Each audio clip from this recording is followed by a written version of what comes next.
Hi, அனைவருக்கும் வணக்கம். Today's topic the spiritual path of holistic life. அதாவது முழுமையான வாழ்க்கைக்கான ஆன்மீக பயணம். ஆன்மீகங்கிறது ஒரு மதமோ அல்லது ஒரு சடங்கோ கிடையாது. ஆன்மீகங்கிறது ஒரு வாழ்க்கை முறை. ஆன்மீகம் வெளியே தேடுறது இல்லை, நமக்குள்ளே உணர வேண்டியது. ஆன்மீகத்தை பற்றி நம்ம ஏன் தெரிஞ்சுக்கணும் அப்படின்னா, இன்றைய வாழ்க்கையில் எல்லோரும் பிஸி. பணம், வேலை, வெற்றி இதை தேடி ஓடிட்டே இருக்கு இல்லையா? ஆனால் ஒரு கேள்வி, இவ்வளவு கிடைச்சும் மனசு அமைதியாக இருக்கா? சில நேரங்களில் இல்லை. ஸ்ட்ரெஸ், ஆன்சைட்டி, கன்ஃபியூஷன் இதுதான் அதிகமாக இருக்கு இல்லையா? ஸோ அதனால தான் ஆன்மீகத்தை தெரிஞ்சுக்கிறது முக்கியம். ஆன்மீகம் நமக்கு என்ன சொல்லி கொடுக்குது அப்படின்னா, நம்மை நாமே புரிந்து கொள்வது, மன அமைதியை அடைவது, வாழ்க்கையை பேலன்ஸாக வாழ்வது.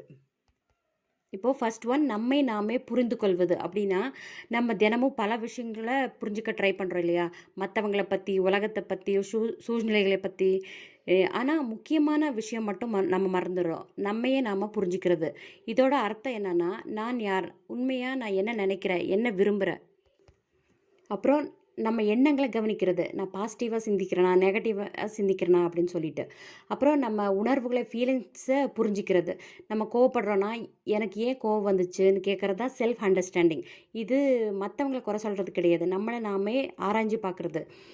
அப்புறம் நம்ம செயலோட காரணத்தை தெரிஞ்சுக்கிறது. என்ன பண்ணுறோம், எதை நான் வளர்த்துக்கணும் அப்படின்னு சொல்லிட்டு. ஸோ இது வந்து நம்முடைய உண்மையான இயல்பை கண்டறிய உதவும். இதுதான் நம்மளை நம்ம புரிஞ்சுக்கிறது. செகண்ட் ஒன் வந்து மன அமைதியை அடைவது அப்படின்னா, நெகட்டிவ் தாட்ஸ் வந்தால் பிடிச்சு வச்சுக்காம அதை விட கற்றுக்கணும். நம்ம எண்ணங்களை கட்டுப்படுத்த தெரிஞ்சுக்கணும். இப்போது என்ன பண்ணிகிட்ருக்கோமோ அதில் முழு கவனத்தை செலுத்தணும். அதாவது பாஸ்ட் ஃப்யூச்சரை பற்றி யோசிக்காமல் ப்ரெசண்ட்டில் இப்போ ஃபோக்கஸாக இருக்கணும். மற்றவங்களுக்கு ஹெல்ப் பண்ணும்போது நம்ம மனசு தானாக அமைதியாகும்.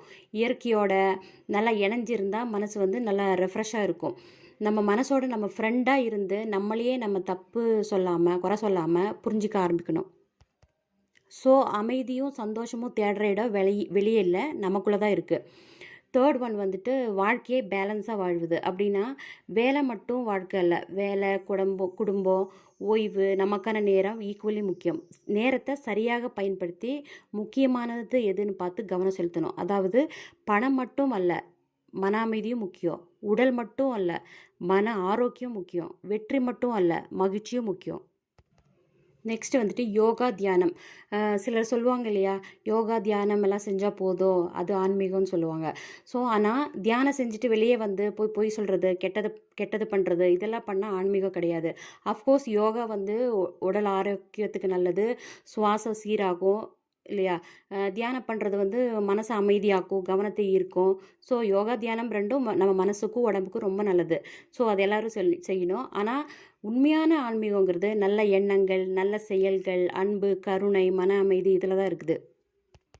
அப்புறம் சிலர் சொல்லுவாங்க இல்லையா, ஆன்மீக தேடலுக்காக இமயமலைக்கு போகிறோம், அங்கே போகிறோம், இங்கே போகிறோம் அப்படின்னு சொல்லிட்டு. ஆனால் அஃப்கோர்ஸ் இமயமலை வந்து ஒரு அமைதியான, இயற்கையான ஒரு சூழல் தான்.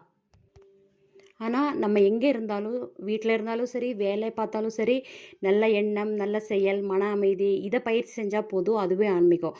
ஒரு இடத்துக்கு போய் தான் ஆன்மீகத்தை தேடணுங்கிறது இல்லை, அது நம்ம மனநிலையில் இருக்குது. அப்புறம் சிலர் சொல்லுவாங்க இல்லையா, நான்வெஜ் சாப்பிட்டா ஆன்மீகம் கிடையாதுன்னு சொல்லுவாங்க. ஸோ ஆன்மீகங்கிறது நம்ம என்ன சாப்பிட்றோங்கிறது இல்லை, நம்ம என்ன நினைக்கிறோம், எப்படி வாழ்கிறோம் அதில் இருக்குது. இப்போது சைவம் சாப்பிட்டு கெட்டது பண்ணுறாங்க, கோவப்படுறாங்க, அப்படியெல்லாம் பண்ணுறாங்க. அசைவம் சாப்பிட்டு அன்பு, கருணை, நேர்மை இதோடு இருக்கிறவங்களும் இருக்காங்க. ஸோ ஆன்மீகத்துக்கும் சாப்பிட்றதுக்கும் சம்மந்தம் கிடையாது. நெக்ஸ்ட், அறிவியலும் ஆன்மீகமும். அறிவியல் வந்து வெளி உலகத்தை புரிய வைக்கிறது, எப்படி விஷயங்கள் நடக்குதுங்கிறத சொல்லி கொடுக்குது. ஆன்மீகம் வந்து உள்ள உலகத்தை புரிய வைக்குது, ஏன் நாம் வாழ்கிறோன்னு கேட்க வைக்குது. ஸோ அறிவியல் வாழ்க்கையை எளிதாக்கும், ஆன்மீகம் வாழ்க்கையை அர்த்தமுள்ளதாக மாற்றும். ஸோ வெளி உலகத்தை அறிந்தால் நாம் முன்னேறலாம், உள்ளுலகத்தை அறிந்தால் நாம் முழுமையாக வாழலாம். ஸோ ஆன்மீகங்கிறது உடையிலையோ, சாப்பிட்றதுலையோ, ஒரு இடத்துலையோ இல்லை, அது ஒரு உள்நிலை, ஸ்டேட் ஆஃப் பீயிங். ஸோ உண்மையாக முழுமையாக வாழ கற்றுக்கொண்டவர் தான் நம்ம ஆன்மீகவாதின்னு சொல்கிறோம். இந்த ஆன்மீகத்தை நமக்குள்ளே தேடுறோம் இல்லையா, அந்த தேடலின் முடிவில் கிடைக்கிற தெளிவு இருக்கு இல்லையா, அதுதான் ஞானம்னு சொல்கிறோம். ஸோ அறிவியலால் அறிவை வளர்த்து, ஆன்மீகத்தால் ஞானத்தை வளர்த்து முழுமையாக